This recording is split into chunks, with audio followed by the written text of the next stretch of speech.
All right, so this is a presentation about Sweden, which is the country that I researched.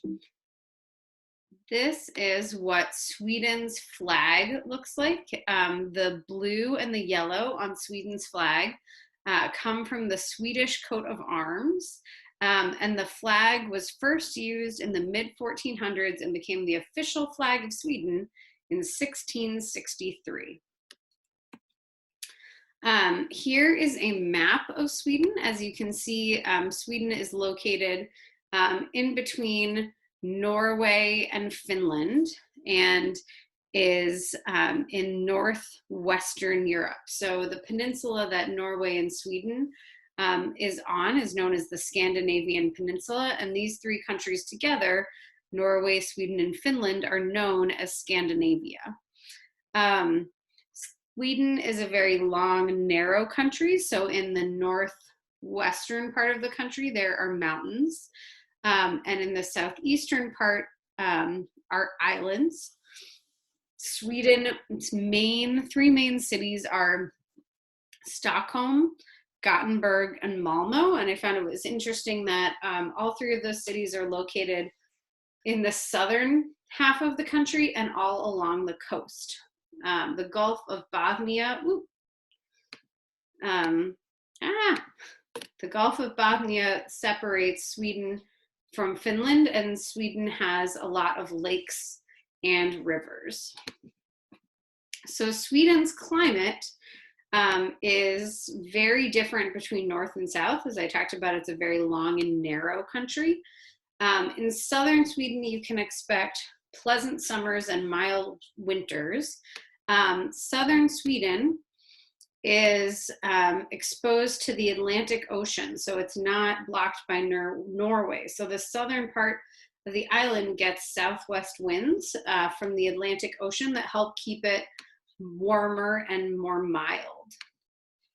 In the wintertime, you can expect snow in southern Sweden in January and February.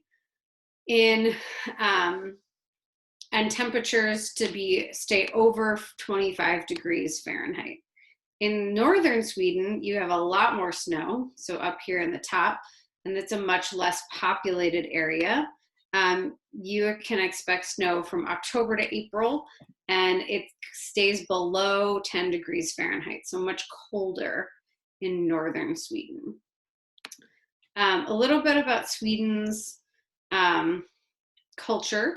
It is a land of contrasts. So in the south, you have large, modern, and efficient cities that also combine modern architecture with traditional architecture. And then in the northern part of the country, you have vast rural areas with forests, lakes, and small villages.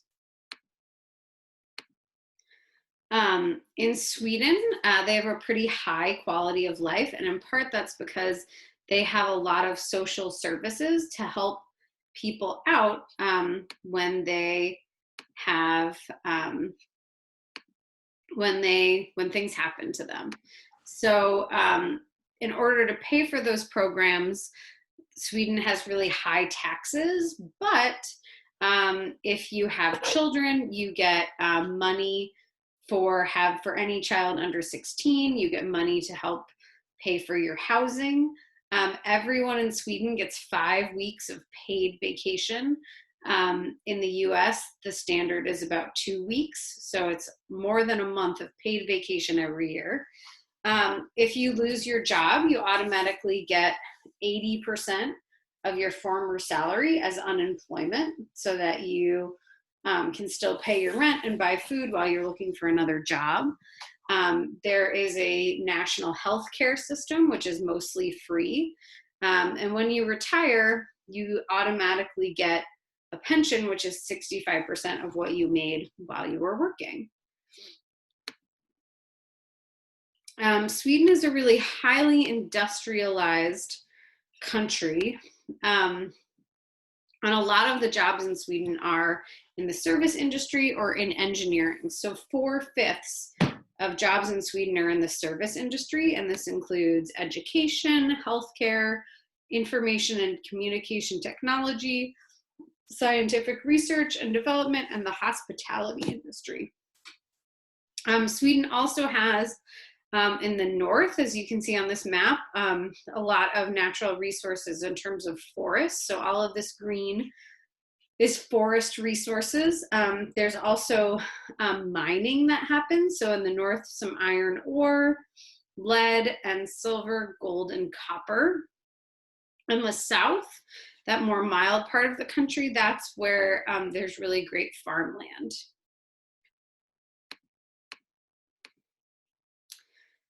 Swedes like to recreate in a much the same way that Mainers do. So a lot of the recreation that happens is similar to recreation that happens in Maine. So outdoor activities are very popular, including winter activities. So skiing is really popular, and hockey. There's a really big cross-country ski race that happens in central Sweden where racers race for 55 miles. Long distance ice skating is also really popular. Other popular activities include hunting, fishing, bicycling, camping, hiking, sailing, soccer, swimming, and tennis. So again, lots of the things that we enjoy here in Maine. We couldn't talk about Sweden without talking about food and without talking about smorgasbord. So smorgasbord is a buffet style meal that combines both hot and cold food. And it's served on holidays and fancy restaurants and on cruise ships. So when I was learning about Sweden, this totally reminded me of Christmas at my husband's family's house. So they all get together and they put out a big spread of like things to snack on. And it's just a free for all. And a smorgasbord in Sweden includes lots of fish dishes.